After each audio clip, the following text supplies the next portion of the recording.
الإسلام ديني ومحمدا رسول الله. Assalamualaikum warahmatullahi wabarakatuh. Alhamdulillahi rabbil alamin. Wassalatu wassalamu ala sayyidil mursalin Sayyidina Muhammadin wa ala alihi wa sahbihi wa dhurriyyatihi wa ummatihi ila yaumiddin wa ba'du. Saudara-saudariku, berbahagia kita bisa dipertemukan kembali oleh Allah Subhanahu wa taala di hari Jumat terakhir di bulan Ramadan, dan ini tentunya akan menjadi puncak perjuangan kita di Ramadan yang belum tentu tahun depan kita bisa dapati kembali. Karena itu, mari kita awali kultum kita, pertemuan kita di sore hari ini dengan bermohon kepada Allah Subhanahu wa taala semoga seluruh perjuangan kita diterima oleh Allah Subhanahu wa taala dengan penerimaan terbaik insyaallah. Dan dengan penerimaan ini kita bisa mengukur apakah ada rasa penerimaan itu dalam jiwa kita, sehingga dengan itu kita menjadi bahagia, merasa menang, merasa berhasil dengan semua perjuangan yang telah kita lakukan, sehingga pribadi kita yang muslim yang telah naik menjadi mukmin bisa bertransformasi menjadi pribadi muttaqin yang layak menunaikan Idul Fitr di hari pertama di bulan Syawal nanti. Nah, teman-teman sekalian, untuk itu kita telah mencoba menyiapkan banyak materi dan telah kita paparkan dari ukuran-ukuran ini sampai terakhir di episode ke-28 kemarin telah kita uraikan persiapan menuju Idul Fitr. Momentum terbaik, momentum istimewa, momentum yang sangat langka yang menandai kembalinya kita dalam keadaan fitrah yang bersih, benar, dekat dengan Allah, yang kemudian itu pun ditandai secara fisikal dengan memakan makanan untuk menunjukkan kemenangan kita akan perjuangan melawan nafsu, keberhasilan dan kebahagiaan kita telah menuntaskan Ramadan, sekaligus menunjukkan bahwa Siyam telah usai. Baik, di pertemuan kemarin kita telah merumuskan dan menurunkan berdasar keterangan Al-Quran dan hadis-hadis Rasulullah SAW tentang tahap persiapan Idul Fitri itu. Mulai dari berwudu standar dasarnya, atau kita mengambil sunnah tertingginya yaitu mandi besar dalam pengertian fiqih yang telah saya uraikan. Kemudian setelah itu kita mencoba mencari pakaian terbaik. Masih ingat hadis riwayatnya disampaikan bahkan oleh cucu Nabi Hasan bin Ali bin Abi Thalib radhiyallahu taala anhuma, ya, diriwayatkan oleh Imam Al-Hakim An-Naisaburi dalam kitabnya Al-Mustadrak, mencari pakaian terbaik dengan ukuran standar fiqih yang telah kami uraikan pula pada edisi kemarin. Pun demikian, setelah itu kita ambil sunnah yang ketiga dalam tahap persiapan ini, yaitu mencicipi makanan yang menandakan bahwa Ramadan telah usai. Ya, sebagian ulama menganjurkan kita untuk bisa mencicipi makanan yang serupa yang pernah dilakukan oleh Rasulullah SAW, sehingga para ulama menyebutkan sunnah mengonsumsi makanan ini yaitu kurma dalam jumlah bilangan ganjil, witir. Ya, Anda bisa cicipi 1kah, 3kah, atau 5kah. Jika pun tak menemukan kurma, Anda bisa mengambil sekiranya makanan yang punya nilai rasa yang serupa atau mendekati sama, yaitu punya rasa manis misalnya dan memiliki nilai glukosa, sehingga bisa memberikan kekuatan kepada tubuh, bukan sekedar menunjukkan puasa telah selesai. Baik, teman-teman sekalian, sekarang tiba saatnya kita masuk pada tutorial yang sangat penting yang menandai rasa syukur kita kepada Allah Subhanahu wa taala karena telah diberikan kesempatan untuk menunaikan ibadah Siyam. Masih ingat, bukankah di Al-Quran surah kedua di ujung ayat 185 itu, Allah menyampaikan bahwa ukuran keberhasilan orang takbir saat Idul Fitri itu adalah ketika ia mampu bersyukur kepada Allah Subhanahu wa taala. Walitukabbirullaha ala ma hadakum wa la'allakum tashkurun. Dan supaya engkau mampu menjadi hamba yang bersyukur kepada Allah Subhanahu wa taala. Dan kaidah syukur dalam Al-Quran, juga dalam hadis-hadis Nabi SAW akan selalu terklasifikasikan pada dua bagian. Akan ditemukan aspek ritual dalam bentuk sholat, dan ini kita telah dapati isyaratnya dalam Al-Quran surah Al-Kawthar itu. Inna a'tayna kal kawthar fassalli li rabbika wanhar inna syani'aka huwal abtar. Muhammad sallallahu alaihi wasallam, kami telah anugerahkan kepadamu nikmat yang sangat banyak. Kami jaminkan semua kenikmatan terbaik di surga nanti. Ya, sampai engkau mengatakan saya puas ya Allah. Untuk itu, sebelum sampai ke sana, syukuri dulu semua nikmat ini dengan cara salat. Fasalli. Karena itulah nikmat terbesar ketika menuntaskan siam Ramadan, tuntas kita menghadapi Idul Fitr, maka sunnah ini pun langsung dicontohkan oleh Rasulullah SAW untuk menunaikan salat. Baik, edisi kali ini kita akan belajar bagaimana tutorial salatnya untuk kita tunaikan dalam rangka beridul fitri. Baik Anda yang tengah berada di zona merah sehingga akan ditarik kemudian itu ke rumah, ataupun di zona hijau yang diperkenankan menunaikan sholat di lapang atau di masjid, maka seperti apa tutorialnya? Ini yang coba akan kita ulas di edisi ke-29 Aku Suka. Baik teman-teman sekalian, tutorial sholat Id episode yang kedua saat ini akan kita langsung masuk kepada teknis penunaian sholatnya. Baik, tentunya kita harus merujuk kepada keterangan Al-Quran dan Sunnah untuk menentukan waktunya dulu. Ya, jelas kita mengetahui ini akan dimulai pada awal bulan Syawal, 1 Syawal. Namun 1 Syawal itu kapan waktu tepatnya? Ini kita akan turunkan. Kemudian yang kedua, secara teknis, hal-hal yang dicontohkan oleh Nabi dan diisyaratkan langsung kepada kita untuk dilakukan secara teknis menjelang penunaian sholat Id. Apa dan bagaimana teknis menjelang atau persiapan teknisnya yang terkait erat dengan sholatnya. Kemudian baru kita masuk teknis penunaiannya. Bagaimana cara kita menunaikan salat Id seperti dicontohkan oleh Rasulullah sallallahu alaihi wasallam. Baik, kita mulai pertama untuk masuk kepada penentuan waktu.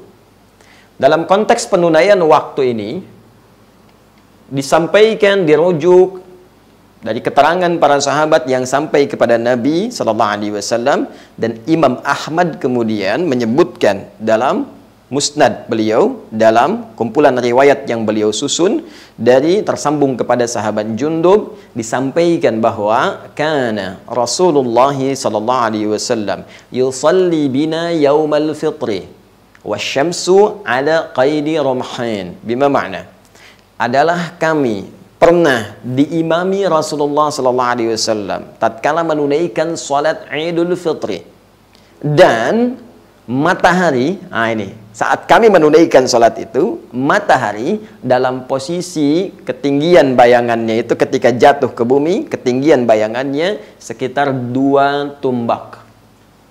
Ya. 2 tumbak.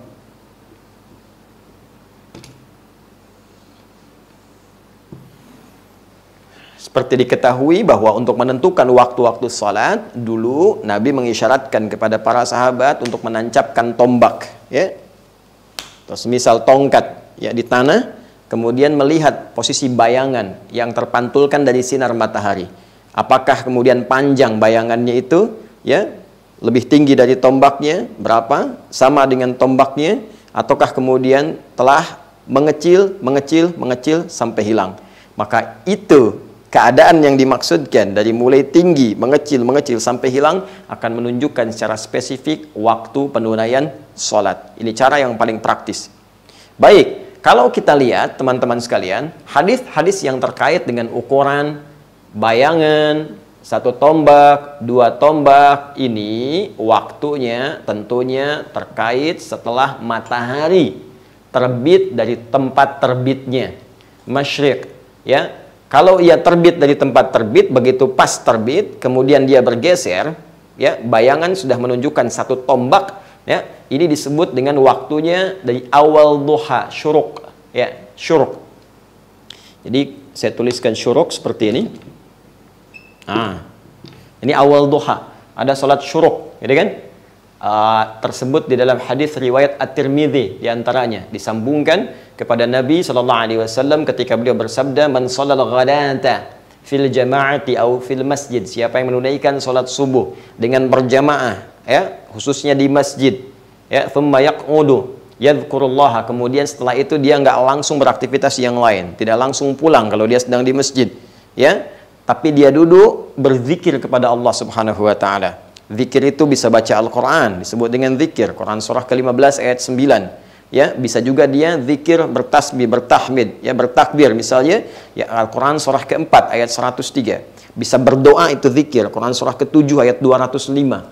Ya, bisa menghafal Al-Quran, itu zikir. Quran surah ke-54 ya, ayat 17, 22, 32, 40. Bisa ikut ta'lim Sabtu Ahad, tak sadar gitu kan, tak terasa, begitu selesai sholat ada ta'lim, itu bagian dari zikir. Dalilnya Quran surah ketiga ayat 190 sampai 191, ya. Baik, itu semua zikir. Kemudian thumma yusalli rak'atain, ya, fi bidayatid duha, maka dia sholat 2 rakaat setelah itu di awal duha, ya, ketika mataharinya 1 tombak. 1 tombak itu awal duha.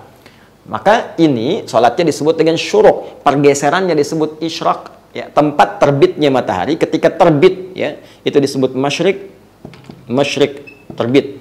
Terbenamnya maghrib, ya. Masyriq dan maghrib dikumpulkan oleh Allah Subhanahu wa taala di firman-Nya pertama kali disebutkan di surah Al-Baqarah, surah kedua ayat 115. Walillahil masyriqu wal maghrib fa aynama tuwallu fa thamma wajhullah. Baik, maka milik Allah lah masyriq dan maghrib. Ini punya Allah, ini bukan Tuhan. Jadi jangan sampai kamu nyembah matahari. Matahari terbit, kamu menghadap, kamu sembah. Terbenam, kamu sembah juga. Bukan, itu punya Allah. Allah yang ciptakan kok. Kenapa kamu sembah? Sedangkan Tuhannya tidak kamu sembah. Maka kata Allah, masyrik tempat terbit, maghrib tempat terbenam, itu semua Allah yang ciptakan. Punya Allah. Baik, teman-teman sekalian. Kalau Anda kebingungan tentang kiblat, kata Allah, silahkan menghadap kemanapun, maka Allah akan menemukanmu. Dalam konteks kita sedang menunaikan salat. Baik, fokus ke sini. Jadi masyrik itu tempat terbit. Ketika dia bergeser ke arah syuruk ini, maka pergeserannya disebut dengan isyraq. Ya. Isyraq. Asyraqa yusyriqa. Ya, menempati masyriknya dia bergeser isyraq, bergeser ke awal duha disebut syuruk. Syuruk ini kadar bayangannya 1 tombak. Ya, 1 tombak. Baik, teman-teman sekalian, fokus bersama saya. Kadar bayangan 1 tombak kurang lebih lah. Kalau sekarang kita tarik misalnya, ya setelah menunaikan sholat subuh, dari waktu subuh kurang lebih 1 jam sampai 1 jam setengah. Ya, kurang lebih demikian. Jadi kalau subuhnya misal 4:30, ya 5:30 sampai jam 6 atau kurang sedikit, itu masuk syuruk. Ya, jadi kalau kita misalnya ingin lebarkan menjadi 2 tombak, ya tambah kurang lebih setengah jaman lah, ya, secara maksimalnya. Jadi bisa kita tarik, kalau ini syuruk ditunaikan 1 tombak, kisaran durasi waktunya 1 jam, 1 jam setengah, ya, pasca sholat subuh. Kalau sekarang kita ambil jam 6 misalnya, misal saja ngambil waktu amannya, ya, fokus baik-baik. Maka untuk 2 tombak kita tambahkanlah 15 sampai 30 menitan, ya, kurang lebih jam 6.30. 6.30 kalau kita mau mulai lebih awal di sini. Jelas? Nah, ini ukuran ini bergantung kepada kapan kita menunaikan sholat subuhnya. Ambil. Dan ini waktunya terbentang luas. Waktu ini.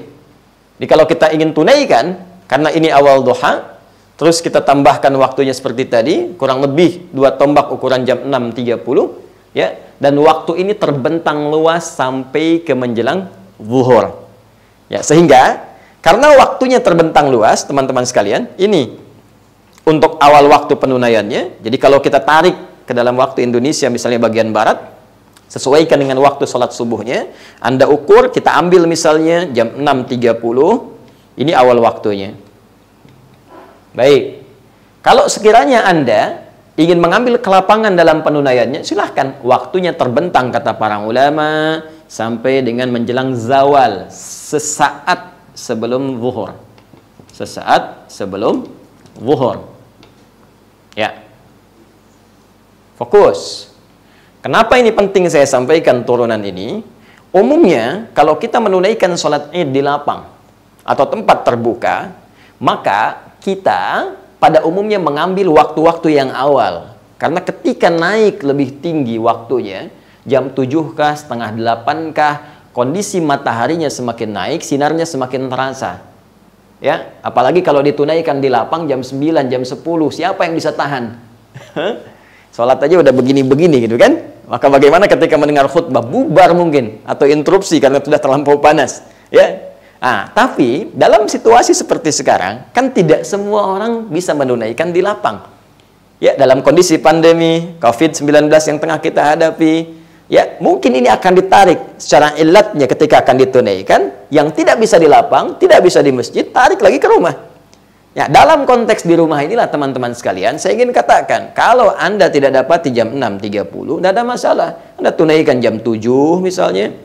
Ya, jam 7 belum siap, agendakan jam 8.08.00. Ya, ini bergantung tentunya kepada sunnah-sunnah sebelumnya yang ini. Walaupun akan lebih baik tentunya di awal waktu itu ditunaikannya untuk menunjukkan kesungguhan kita. Kecuali kalau ketiduran, ya, efek terlalu malam Anda beraktivitas, tidur bangun-bangun jam 10 gitu kan.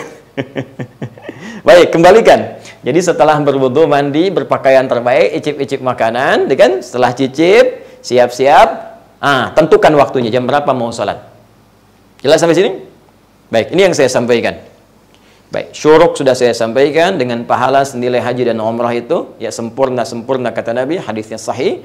Kemudian untuk waktu penunaian Idul Fitrinya, ditambah lagi sekitar 15-30 menit untuk menunjuk awal waktu penunaiannya, yaitu qaidi ramhain berdasarkan hadis yang tadi saya bacakan.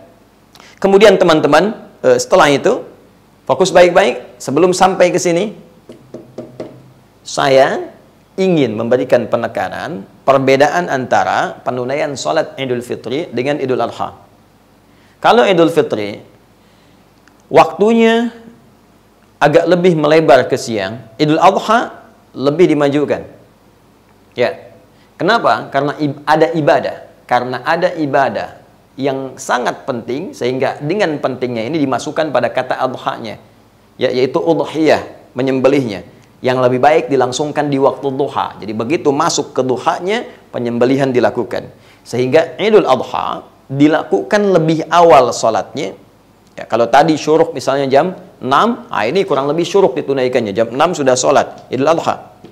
Dan sunnahnya tidak makan dulu. Beda dengan Idul Fitri. Sunnahnya Idul Fitri makan dulu, Idul Adha tidak makan dulu. Sholat, baru sepulang sholat ditunaikanlah kemudian sunnah untuk makan itu. Lebih baiknya dari hewan yang telah disembelih dan dimasak terlebih dahulu. Baik. Inilah yang menyebabkan Idul Adha lebih cepat ditunaikan sholatnya. Tapi Idul Fitri sifatnya agak santai dari segi waktu, karena ada sunnah-sunnah ini yang kita tunaikan terlebih dahulu. Jelas?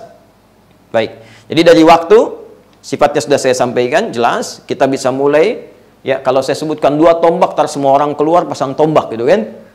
Tapi kan sekarang eranya sudah digital, ditarik. Sholat fardu dulu begitu. Tanam di lapang dulu kelihatan. Tapi sekarang kan lihat jam sekian, sekian, sekian. Bahkan jam tertentu sudah ada, syuruk jam sekian. Anda tinggal tambahkan saja. Sekarang kita ambil patokan misalnya yang sederhana, 6:30, siap-siap. Ya, semua siap. Jam 7 dimulai, misal. Baik, bergantung kondisinya. Ini sudah. Jadi kalau nanti tiba, diumumkan oleh pemerintah kita, ya, berdasarkan pantauan hilal, berdasarkan hitungan dari falak, astronomi, insya Allah akan ditetapkan Idul Fitri berlangsung hari sekian, ya, 1 Syawal bertepatan dengan tanggal B dan seterusnya. Dan mungkin diduga kuat 1 Syawal ini akan bertepatan dengan tanggal 24 Mei di hari Ahad. Ya, karena ini hari Jumat, posisi masih di bawah ufuk maghribnya. Ya, secara perhitungan falak. konjungsi terjadi nanti di dini hari Sabtu ya jam 00.45. Sehingga posisi hilal pada saat itu teman-teman ini baru nampak terlihat nanti di hari Sabtunya ya, Sabtu malam Ahadnya itu sudah di atas 6 derajat dan dipastikan dari segi perhitungan falak insya Allah hari Ahadnya ya untuk 1 Syawal 1441 Hijrah. Karena itu kalau malam sidang itsbat akan diduga kuat Ramadan akan berjumlah genap 30 hari dan esok Sabtu hari ke-30 Ahadnya baru kemudian Idul Fitri. Jadi kalau demikian ya konsepsinya, Anda dari Jumat sekarang udah bisa siap-siap. Jelas ya? Jumat udah siap, ketupat udah siap, nasi siap, macam-macam siap, lontong siap, kan? Nah, jadi persiapannya sudah mantap, lebih kepada persiapan ukhrawinya, spiritualnya untuk menjelang Idul Fitrinya. Jadi semua bisa disiapkan dari 2 hari menjelang prosesi Idnya. Teruskan. Sekarang teknis, sudah tahu waktu. Teknis terkait erat dengan persiapan sholatnya, sehingga nanti kelengkapannya bisa kita siapkan lebih awal. Teman-teman, yang pertama, penting disiapkan sutrah, batas, yang dengan batas itu tidak boleh seorang yang tidak sholat atau akan bergabung sholat melewati orang yang sedang sholat di antara batas sutrah itu. Baik, Anda bisa simpan sutrah ini ya, diletakkan di depan imam posisinya. Ingat, kalau ada imam di belakang makmum, maka sutrah sholat berjamaah depan imamnya.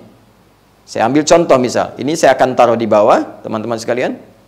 Fokus, ini akan saya taruh di bawah. Sutrah itu secara gampangnya begini. Anda menyimpan satu benda, yang benda ini memiliki, hati-hati, ya penampakan yang cukup baik dan tinggi, sehingga diketahui oleh orang yang mungkin akan lewat, ini batasnya. Ya. Jadi kalau saya simpan di sini misalnya, dan jangan iseng ya, jangan iseng, jangan terlalu disimpan jauh ke sana gitu kan. Cukup posisi Anda sujud di mana. Ketika Anda sujud, misal saya akan menunaikan sujud seperti ini, sujud demikian teman-teman, ya, begini. Nah ini sutrahnya di sini. Jadi nggak usah dipasang terlalu jauh, ya. Nah, ini penting saya sampaikan secara umum penanaman sutrah ini, karena nanti boleh jadi kaidah ini akan berlaku umum seperti Anda sholat misalnya di luar Idul Fitri, entah itu di perjalanan, ya kan? Atau di musola yang ketika Anda masbuk, ya, dan seterusnya. Pasang sutrah, kalau mau gampang, bagi teman-teman yang ada musola, ya kan? Atau ruangan khusus yang disiapkan ketika ditarik ke rumah misalnya. Nah, kalau di masjid kan ada mihrab. Ya, mihrab itu kan ada tembok ya di bagian imamnya itu. Jadi kecil kemungkinan orang lewat karena nggak ada yang bisa nembus tembok, gitu kan? Nah, di rumah juga begitu. Kalau Anda ada satu ruangan, ruang tengah kah atau misalnya di kamar kah, Anda bisa ambil posisi bentangkan sejadah tepat di depannya itu tembok. Ya, jadi dalam konteks ini tidak ada orang yang lalu lalang dan terlihat di hadapan Anda. Jelas? Baik, ini sutrah imam. Makmum, teman-teman sekalian, dalam konteks berjamaah nggak perlu pasang sutrah lagi. Nah, dia jangan sampai begini, imam pasang sutrah, makmum pasang, nggak usah. Ya, karena bagi makmum, nanti saf makmum itu ada kelonggaran. Kalau saf imam nggak boleh dilewati, tapi makmum ini kalau batal satu, boleh melewati yang lain. Ya, misal sedang sholat tiba-tiba batal. Ya, jangan ditahan-tahan ya. Kalau sedang nggak enak, nggak usah ini naik, ini naik, ini naik, sudah. Ya, udah batalkan saja. Batal, Anda kembali keluar. Anda bisa lewati makmum yang lain. Itu nggak membatalkan dan tidak mengganggu kepada yang lain juga kalau paham fikihnya. Anda keluar, wudhu lagi, gabung lagi. Yang ini geser. Saat ini bergeser seperti ini, nanti ketika Anda selesai wudhu, Anda isi yang paling pojok. Jangan maksa ke sini lagi. Jelas ya? Baik, ini sutrah. Simpan, jangan dilewati. Ini sunnah. Karena itu, siapkan kondisinya. Apa yang penting terkait kondisi ini? Tadi, tentukan ruangan di mana Anda akan sholat. Kalau ruangan di ruang tengah cukup lebar misalnya, keadaan di rumah, ataupun di lapang misalnya yang lebar, maka cepat tentukan sutrahnya, supaya nggak dilewati orang. Baik. Jelas? Paham ya? Selanjutnya, kalau sudah jelas, teman-teman sekalian, susun safnya. Ya, susun saf terlebih dahulu. Tentukan imamnya. Baik. Terkait dengan yang di lapang, di masjid atau bahkan di rumah, sholat berjamaah itu kaidahnya sama, pasti ada imam dan makmum.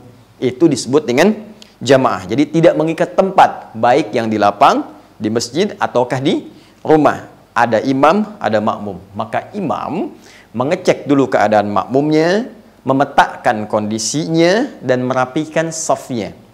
Jelas? Baik, penting untuk Anda melihat. Jadi bukan formalitas begini, rapatkan, luruskan. Ya, dan tidak apa menggunakan bahasa Indonesia, nggak ada masalah. Tidak harus pakai bahasa Arab, karena ini maknawi sifatnya. Ya, rapatkan, luruskan, istau, istaqimu. Tidak hanya demikian teman-teman, Anda membalik, menghadap kepada makmum, lihat. Rapatkan, sayang, dek, rapatkan ya. Ya, di belakang, paling belakang mama dengan adik-adik yang perempuan, rapatkan juga, rapat. Ya, rapat, luruskan. Nah, ketika Anda melihat makmum ini, coba petakan. Siapa mereka? Mungkin ada yang tidak bisa berdiri terlampau lama, ya kan? Ada yang bisa bertahan untuk dibacakan surat-surat panjang. Disinilah nanti kita akan bisa memilih di antara sekian uraian sunnah dari Nabi, surat apa yang dibaca. Kita akan lihat mana yang paling sesuai dengan makmum, sehingga makmum merasakan kenikmatan dalam penunaian sholat itu. Jelas? Baik. Kemudian selanjutnya, teman-teman sekalian, teruskan. Sholat akan dimulai tanpa diawali azan dan iqamah. Awas, hati-hati. Jadi jangan terlampau soleh. Ya, saya ulang, jangan terlampau soleh. Tidak perlu ada azan, tidak perlu ada iqamah. Tersambung hadis kepada Nabi SAW. Diriwayatkan ketika Nabi akan menunaikan sholat Id itu, maka kami tidak mengawalinya, kata para sahabat, dengan azan ataupun iqamah. Jadi langsung beliau memberikan arahan kepada kami, meluruskan saf dan seterusnya, salatul jami'ah, siap-siap salat, kemudian ditunaikan. Jelas? Baik, kalau sudah sampai ke situ, mari kita masuk kepada teknis utamanya. Baik, salat Id baik ditunaikan di lapang, di masjid, ataukah di rumah. Dan sekali lagi, saya ingin tegaskan kepada kita semua tanpa kecuali, dalam suasana yang sangat baik ini teman-teman sekalian, untuk saling menghormati penunaian sunnah. Baik sunnah yang dipilih untuk ditunaikan di lapang, di zona-zona hijau yang diperkenankan dengan konsolidasi otoritas setempat, ataukah ditunaikan di rumah yang kemarin saya terangkan dalilnya untuk mengambil hadis penunaian di rumah. Ya, hadisnya sudah saya jelaskan dari sahabat Abu Hurairah, dari sunannya Abu Daud, nomor hadisnya saya sebutkan 1162, bagaimana ketika kondisi Nabi akan menunaikan sholat, tiba-tiba fa'asabana matar, kata sahabat, turun hujan, maka Nabi tarik sholat itu ke masjid. Apa alasannya? Supaya sahabat kemudian tidak terkena hujan, mungkin fisiknya terganggu, ada yang sakit dan tak kondusif sholat. Jadi kalau untuk menghindari hujan saja ditarik kepada kondisi yang lebih rapat lagi, lebih terlindungi lagi, maka bagaimana dengan virus yang lebih mungkin kuat dibandingkan dengan dampak hujan yang mengenai tubuh seseorang.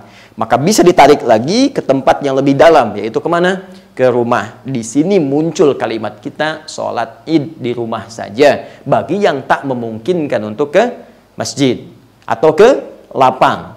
Dan ini contohnya sudah ada dipraktekkan oleh sahabat Anas bin Malik radhiyallahu taala anhu. Ya, Al-Imam Al-Bukhari meriwayatkan dalam hadis beliau di Abwabul Id, ya, Idain, bahkan Abwabul Idain, ya, bab pembahasan tentang sholat dua hari raya, baik Idul Fitri atau Idul Adha. Bab idza fatahul Id, bab spesifik pembahasan jika kehilangan kesempatan menunaikan sholat Id bersama orang banyak di lapang ataukah di masjid. Ya, thumma yusalli rak'atain, maka dia tetap bisa menunaikan sholat 2 rakaat. Wa kadzalika nisa, demikian pula perempuan-perempuan yang enggak sempat ikut bergabung, boleh dia tunaikan. Ini yang paling menarik. Wa fil buyuti wal qura, dan cara penunaiannya di rumah atau di kampung-kampung, tempat-tempat yang spesifik. Itu ada di halaman atau di juz yang kedua, di halaman ke-23. Memang hadis ini mu'allaq sifatnya. Ya, mu'allaq itu terputus beberapa rawinya sehingga kualitasnya tuh tidak terlampau valid, tapi dia punya penguat. Ya, di mana? Di Musannaf Ibnu Abi Syaibah. Ya, dalam musannafnya dikuatkan, jalurnya disebutkan, plus didukung di Sunan Al-Baihaqi, disebutkan jalur yang mu'allaq tadi, sehingga hadis ini naik menjadi kuat. Itulah kejeniusan Imam Al-Bukhari, walaupun tidak dimasukkan dalam kitab sahihnya, beliau tetap menyampaikan karena ada penguat dalam riwayat-riwayat yang lainnya. Ya, apa yang disebutkan di situ? Disebutkan bahwa sahabat Anas bin Malik jama'a ahlahu wa banihi. Ketika beliau tak mampu menunaikannya di lapang seperti yang lainnya, maka beliau coba kumpulkan keluarganya dan anak-anaknya. Thumma qama, kemudian naiklah ya asisten rumah tangganya, maulahu disebutkannya. Ya, pembantu beliau. Naik kemudian pada saat itu Ibnu Utbah, ya. Naik Abdullah bin Utbah, kemudian naik beliau mengimami ya salat 2 rakaat, bertakbir seperti orang-orang pun bertakbir. Mereka menunaikan sholat di lapang atau di masjid. Jadi seperti yang lain menunaikannya di lapang, seperti menunaikannya di masjid, maka beliau pun kemudian bersolat 2 rakaat sama persis dengan yang di lapang, sama persis takbirnya dengan yang di masjid, dan tidak ada bedanya sama sekali, kecuali nanti dalam persoalan khutbah saja. Jadi sahabat-sahabat sekalian, dengan uraian tadi dapat kita ketahui dengan rahmat Allah Subhanahu wa taala, ya, dan petunjuk yang jelas dari Rasulullah sallallahu alaihi wasallam yang memberikan kesempatan bahagia bagi setiap insan beriman, ya, yang telah berjuang menunaikan ibadah siam selama 30 hari itu. Allah memberikan apresiasi. Apa di antara hadiah yang Allah berikan kepada kita? Kesempatan yang luas untuk semua orang untuk menunaikan sholat Id. Jadi saking pentingnya Id ini, sudah nggak ada syarat mutlak misalnya mesti di lapang aja. Kalau nggak di lapang, nggak ada Id. Tidak, teman-teman. Jangan khawatir. Yang tak bisa di lapang, silahkan di masjid. Tak bisa di masjid, silahkan di rumah. Dan semuanya disamakan petunjuknya oleh Nabi SAW. Tak ada beda penunaiannya, baik di lapang ataupun di rumah. Plus keutamaannya dengan kondisi masing-masing yang mengikat penunaian sholat yang dimaksudkan. Jadi dari sini, sekali lagi, jangan ada kesan pesimis ketika memang dalam kondisi tertentu kita mesti menunaikan di rumah. Tunaikan saja. Ya, sunnah jelas, petunjuk jelas, pedoman ada, alhamdulillah sah, pahala insya Allah dengan izin Allah diturunkan. Pun demikian dalam kondisi yang normal di sebagian tempat, tunaikan di lapang, ya, tunaikan atau di masjid sama persis dengan yang di rumah tadi tanpa ada perbedaan sedikit pun. Jelas, jelas. Jelas, jelas. Mari kita coba tunaikan tutorial dari sholatnya. Menghadap ke arah kiblat, jelas, ukur arahnya, sesuaikan, jangan sampai keliru. Hati-hati, ini juga menjadi pelajaran penting ya bagi sebagian keluarga yang barangkali selama ini belum pernah mengalami situasi ini. Alhamdulillah bisa belajar lebih banyak, bisa tentukan kemana arah kiblat yang benarnya. Ya, Quran surah kedua ayat 144. Ya, arahkan sesuai ke Masjid Al-Haram. Ya, fawalli wajhaka syatral Masjidil Haram. Selesai, arah kiblat sudah, berikan arahan seperti tadi saya sampaikan, siap untuk memulai, kemudian berikan isyarat salatul jami'ah. Salat kita akan mulai. Ingat ya, tak ada qamat, tak ada azan sebelumnya. Isyarat boleh dengan bahasa Indonesia. Ya, salatul jami'ah boleh kalau mau pakai bahasa Arab atau bahasa Indonesia. Yuk kita mulai sholatnya berjamaah ya. Khusyukkan hati kita, tenangkan jiwa kita, dan rasakan kenikmatan untuk berdoa saat sholat. Nikmat. Berniat dalam hati kita, kemudian mulai bertakbir. Fokus baik-baik. Nah, sebelum sampai ke takbir, saya ingin tunjukkan jumlah rakaatnya hanya 2. Jadi sholat Idul Fitri ditunaikan 2 rakaat. Seperti sholat subuh, 2 rakaat. Jelas? Baik, 2 rakaat ini perbedaannya teman-teman sekalian spesifik saat takbir. Ya, dan pilihan bacaan surat nanti. Saat takbir diriwayatkan dari sahabat Katsir bin Abdullah. Ya, dari bapaknya, dari kakeknya. Katsir bin Abdullah. Dari bapaknya, dari kakeknya, dari Nabi Sallallahu Alaihi Wasallam. Ketika terlihat beliau menunaikan sholat Id itu, beliau mengimami dengan takbir, disebutnya takbirat zawaid, takbir tambahan dari sekedar takbiratul ihram.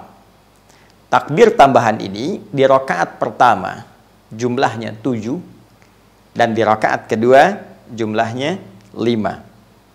Baik, jadi ketika Anda bertakbir seperti biasa takbiratul ihram, Allahu Akbar, boleh angkat seperti ini di sini sejajar dengan bahu, hadwa mankibaihi.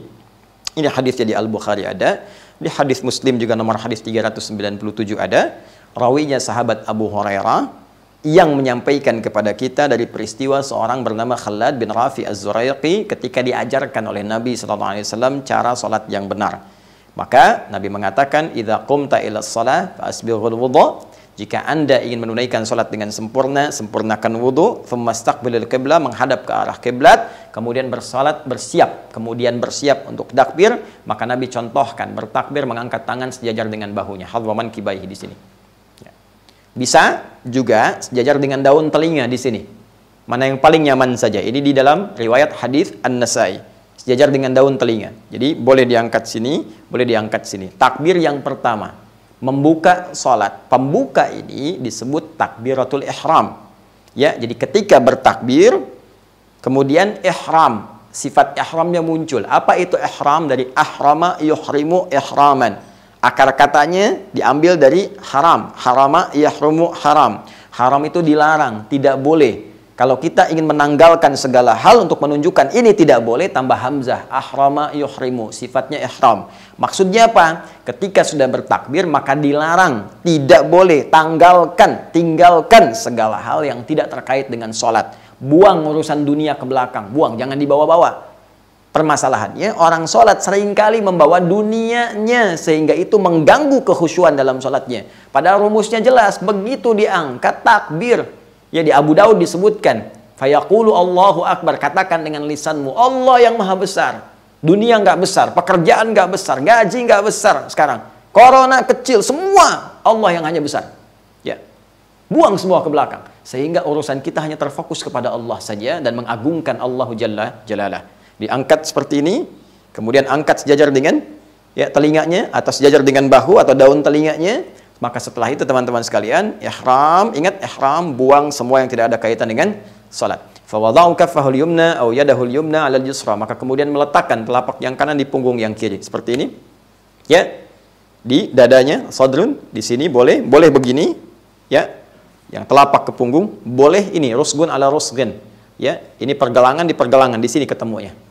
Ya, tapi tolong harus pas ya. Jangan direka-reka. Allah Akbar, tidak ya, cukup langsung saja takbir Allahu Akbar. Boleh ke sini sedikit tapi jangan sampai ke sini. Ya, jadi jangan megang siku ke sini. Dan ini dicela oleh Nabi, jangan sampai kamu takbir bersedekap seperti orang sombong. Jadi diibaratkan sombong begini. Ya, kayak lagi ngawasin proyek gitu. Seperti ini. Ya, tidak. Jadi sampai di sini saja. Nah, ini takbir pertama. Disebut takbir pembuka, bukan pertama dalam konteks yang 7 tadi. Jadi takbir pembukanya ihram. Baru setelah itu tambahkan 7. Ya, bacaan tidak ada beda. Allahu Akbar seperti tadi, ya. 1, Allahu Akbar, 2, Allahu Akbar, 3 sampai dengan 7. Baik, Ustadz, apakah di sela-sela takbir itu ada bacaan spesifik? Baik, di sini ada perbedaan kecil pendapat di antara ulama karena memang tidak ada yang spesifik langsung disebutkan dari Nabi, hanya isyarat saja. Dalam hadis Katsir bin Abdullah tadi, nggak dirinci bacaan antar takbir zawaid tadi, takbir tambahan. Hanya disebutkan Nabi takbir 7 kali. Pertama, rakaat kedua 5 kali. Karena hanya sebutannya seperti itu saja, maka ada yang menyimpulkan, terutama mazhab Maliki, di Imam Malik, takbirnya tidak diselingi dengan bacaan apapun, cukup takbir saja. Ya, jadi singkat, cepat, padat. Allahu Akbar. Allahu Akbar. 2. Allahu Akbar 3, Allahu Akbar 4, demikian terus sampai dengan 7.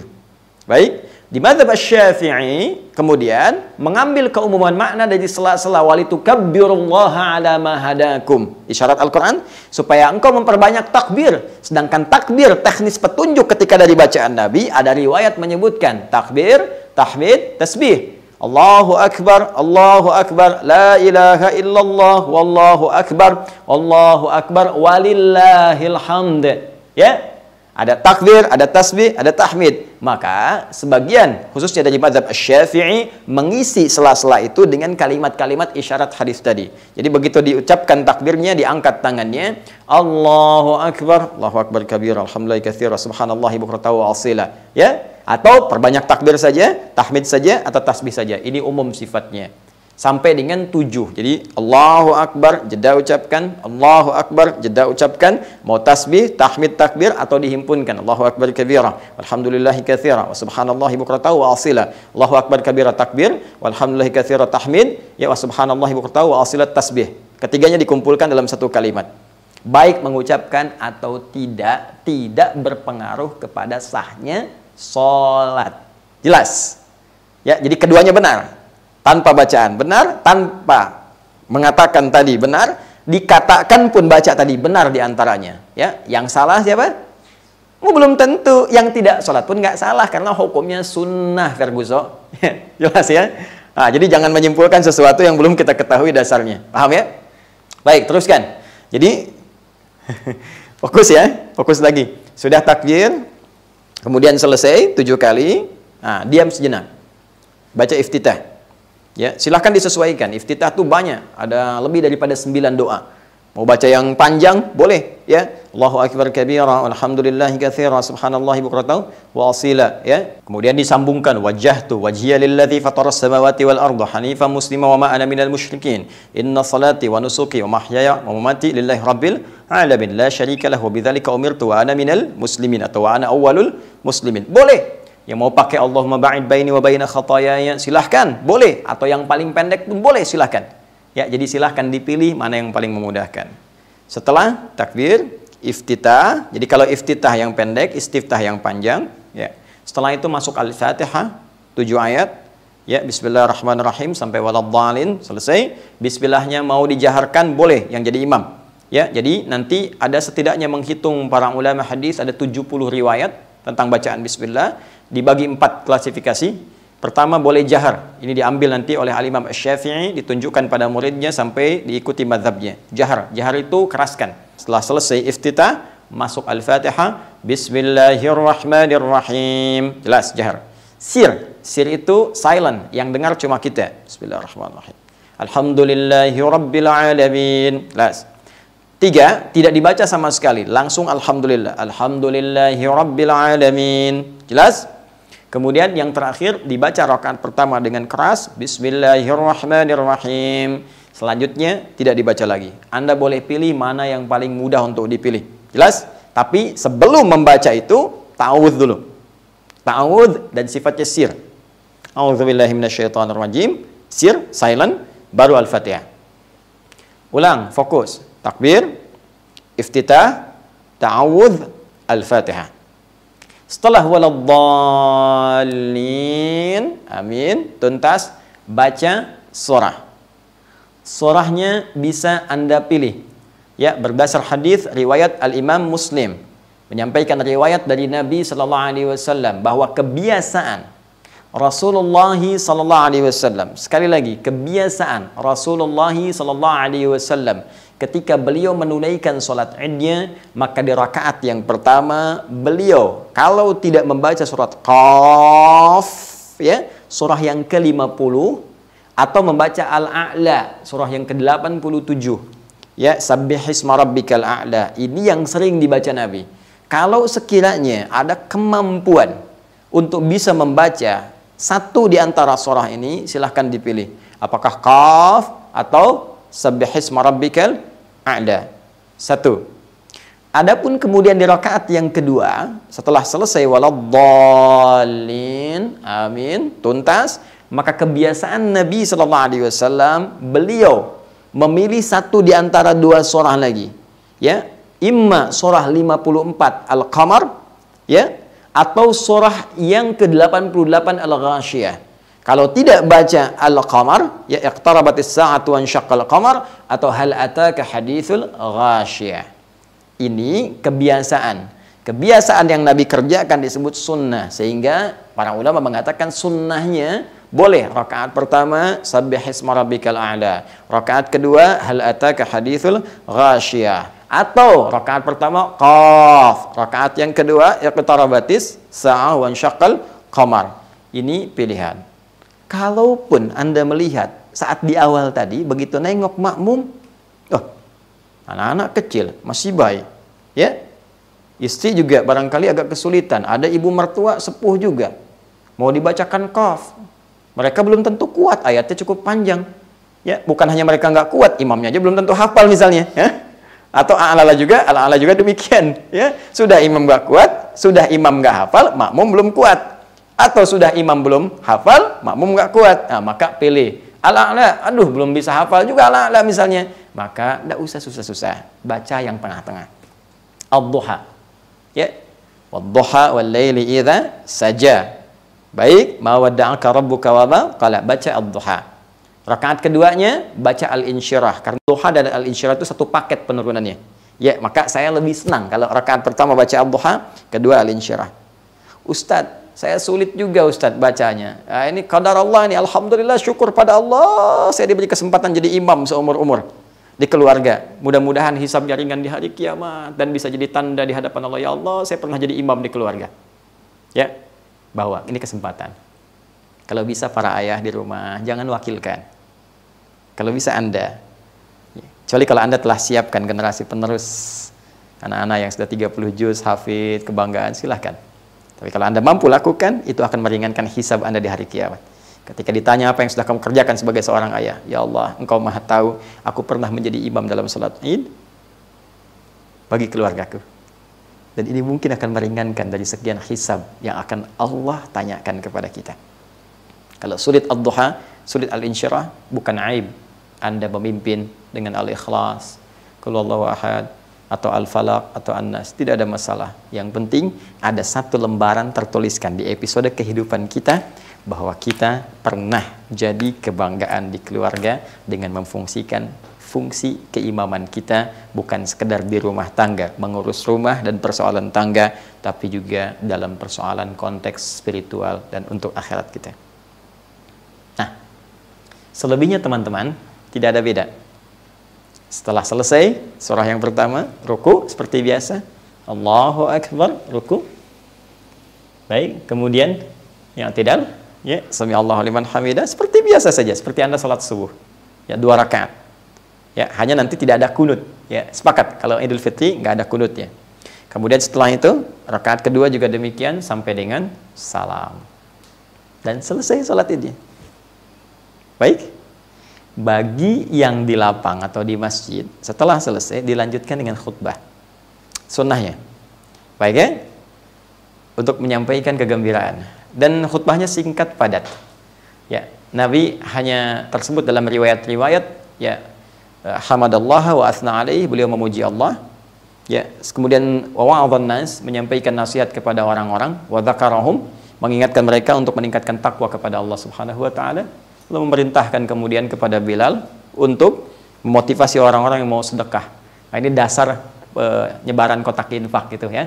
Nah, itu dasarnya ada. Hadisnya juga ada, sahih hadisnya. Ya, bahkan nanti disebutkan ada perempuan-perempuan yang nyimpan perhiasannya, nyampaikan hartanya dan sebagainya. Itu dalam konteks yang normal. Dalam kondisi Anda ada di rumah, nah, di sini sebagian besar berpendapat bahwa tuntutan untuk berkhutbah itu lebih ringan, artinya ditiadakan, tidak ada masalah. Karena yang penting dalam sholat Id itu adalah sholatnya. Ya, adapun khutbah itu untuk menyampaikan pesan pada orang banyak, orang-orang. Nah, ini di rumah Anda cuma Anda dan keluarga. Jelas, gitu kan? Walaupun kalau ingin khutbah tidak dilarang, cukup penuhi rukunnya saja. Ya, paham ya? Memuji Allah Subhanahu wa taala dengan bersalawat kepada Rasulullah sallallahu alaihi wasallam, kemudian syahadat, berikan pesan singkat sudah. Ya, kalau enggak bisa pesannya baca ayat takwa, ittaqillah. Ya, ya ayyuhalladzina amanu taqullaha haqqa tuqatih wa la tamutunna illa wa antum muslimun. Enggak hafal juga sampaikan, "Ma, adik-adik sekalian, anak-anakku, yuk kita mulai dengan papa dan kita semua untuk meningkatkan takwa kepada Allah." Selesai, barakallahu li wa lakum, doa tutup. Minta, boleh pakai bahasa Indonesia, tidak ada masalah. Pakai bahasa Indonesia, selesai doa sama-sama. Mungkin suasananya akan berbeda. Ketika seorang ayah selesai sholat, dia berdiri, memuji Allah, alhamdulillah rabbil alamin, wassalatu wassalamu ala rasulillahil karim, bersalawat kepada Nabi sallallahu alaihi wasallam, bersyahadat. Setelah itu menyampaikan, ini adalah episode baru Idul Fitri kita, tapi kesempatan terbaik bagi ayah, bagi papa untuk menyampaikan kepada kalian semua, papa sayang kalian semua, sayang di dunia dan sayang untuk di akhirat kita. Semoga seperti Allah kumpulkan kita di dunia, Allah akan kumpulkan lagi kita di akhirat. Karena itu maafkan Kalau selama ini ada yang kurang, mari kita jadikan hari ini sebagai hari baru untuk keluarga kita, untuk semakin meningkatkan takwa dan mendekat kepada Allah Subhanahu wa taala. Mari kita berdoa supaya Allah merahmati keluarga kita, melancarkan rezeki di keluarga kita untuk bisa semangat beribadah kepada Allah. Mari berdoa semuanya. Ketika berdoa penuh khusyuk, mengalir air mata kita dalam suasana yang sangat haru, boleh jadi rahmat Allah diturunkan pada saat itu, dan kita mintakan spesifik, ya Allah, angkat wabah ini supaya kami bisa menikmati ibadah di masjidmu lagi, menikmati ta'lim lagi, menikmati jumpa dengan para sahabat, silaturahim lagi. Lalu selesai. Setelah itu Anda bisa berpelukan dengan keluarga terbatas, ya kan? Demikian, tuntas di rumah. Di lapang bisa Anda kerjakan dengan situasi yang tentunya sekali lagi tetap berkoordinasi dengan otoritas tempat dan ikuti protokol yang telah diberikan garis dan panduannya. Sampai di sini tuntaslah tutorial sholat Idul Fitri kita, tinggal pelaksanaannya saja dan persiapan kita maksimalkan seperti yang telah kami uraikan. Hanya satu persoalan lagi. Bukankah tanda syukur itu dibagi dua klasifikasinya? Ingat? Kembali kepada ayat Al-Quran Al-Baqarah 185. Ingat, belum selesai pembahasan kita. Bahwa wala'allakum tashkurun, supaya orang puasa itu bisa bersyukur, tingkatkan syukurnya kepada Allah, dan bahagia dia di Idul Fitri ya, ditandai yang pertama dengan sholat. Tadi telah kita tuntaskan. Tapi yang kedua, apa ciri spesifik yang dengan ciri ini, jika benar ia mendapatkan ciri utama ini, maka ia akan terjaga dan dijaga oleh Allah Subhanahu wa taala selama 11 bulan mendatang untuk hadir kembali dalam Ramadan. Dan dalam penjagaan ini, Allahu Akbar, dijaga dari perbuatan yang salah, ditingkatkan amal soleh dan menjadikan kedekatannya dengan Allah begitu kuat. Demikian yang saya sampaikan, semoga bermanfaat. Saya menyayangi Anda seperti saya menyayangi diri saya, dan saya bermohon kepada Allah semoga kita semua dirahmati. Selamat berbuka. Subhanakallahumma wa bihamdika asyhadu an la ilaha illa anta astaghfiruka wa atubu ilaik wa akhiru da'wana alhamdulillahi rabbil alamin. Assalamualaikum warahmatullahi wabarakatuh. Allahu Rabbi wal Islamu dini wa Muhammadan Rasulullah.